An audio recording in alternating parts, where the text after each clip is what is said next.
It is the crisis hiding in plain sight, often ignored or passed by. Britain's homeless population has reached record-breaking levels and at an alarming rate. This is Casper.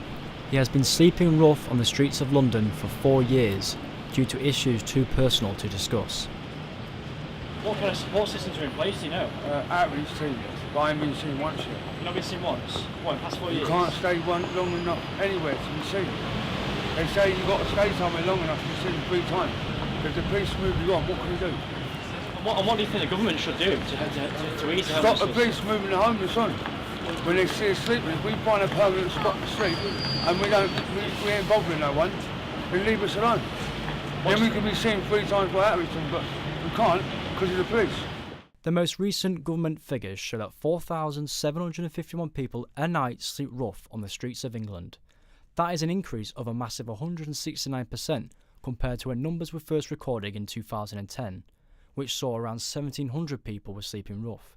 I spoke to Daniel Demulin, a spokesman for a national homeless charity, DePaul, which started in 1989 as a response to a huge increase of people sleeping rough. It started off in London and then it spread to cover lots of areas across the UK. We want to help them to get out of homelessness, so find stable accommodation. So we do lots of work with young people to address the problems that have led to them becoming homeless, things like mental health or substance use or dealing with traumatic family experiences, so that they can move on and put homelessness behind them. And I think everyone who lives in the UK has noticed the number of people sleeping rough increasing.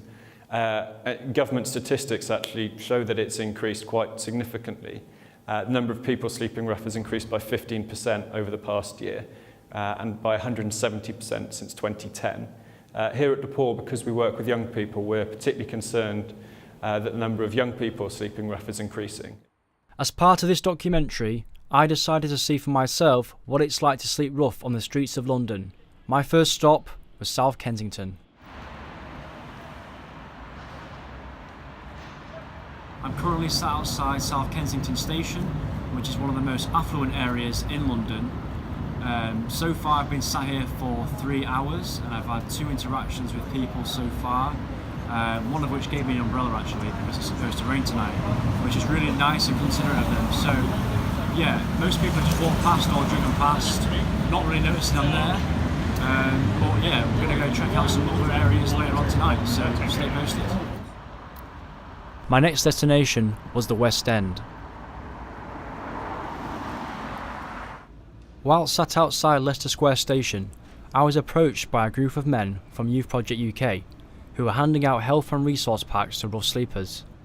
Hi there, so my name's Ardil, I'm from the Youth Project UK.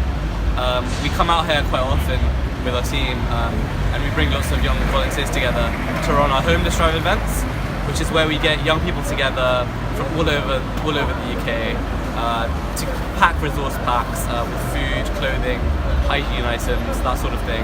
And we send them out into the streets in teams to different areas of London to just sit and spend time with the homeless population there, and then offer the pack, of course, to try and help them out. So the idea behind it is just trying to kind of spend as much time as we can with them, so we can learn from their stories and kind of keep them company for the evening. Because often we find that it's not the actual resources that they want; they just want someone there to talk to them and spend time with them. Young people make up 1/5 of the homeless population. The rollout of universal credit threatens to make this figure even worse. By 2022, benefits such as housing benefits and job seekers allowance will be grouped together and paid monthly in one lump sum. Daniel explains the effects this could have on young people. With regards to the rollout of universal credit, there's 2 problems really with the benefit, the universal credit. The first one is that people have to wait 5 weeks for their first payment. The government has listened to concerns about that, and it's made it easier for people to borrow money to cover that 5-week period. The problem is people have to pay that back, and if you're a young person in our project, you might only have £59 a week to pay that back out of. So if you do borrow that money, you're at risk of sort of long-term destitution.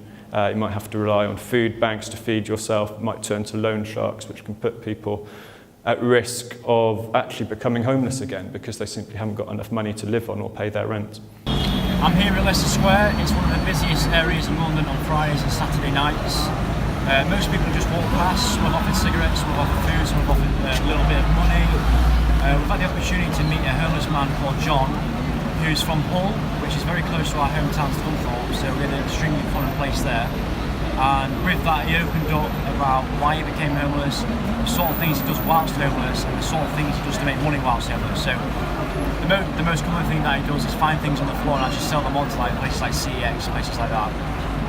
Whilst we were speaking to John, actually, a few youth workers came up to us with socks, food, dog food in case you want a dog with you.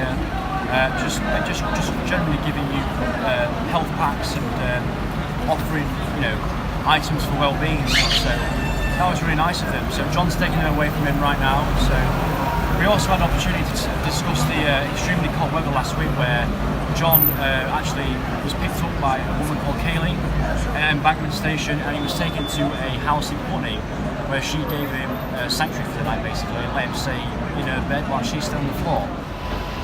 After sitting at Leicester Square for a few hours, we moved on to Tottenham Court Road to hopefully rest for the night.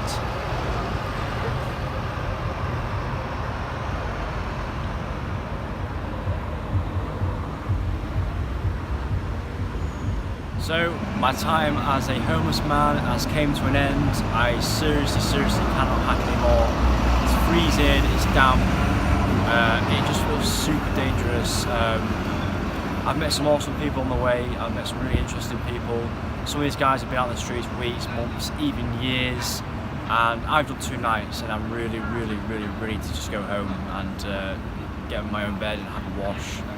And yeah, just get warm. I completely take my hat off to these guys that do it on a daily basis. It must be such a struggle. But yeah, my time has come to an end.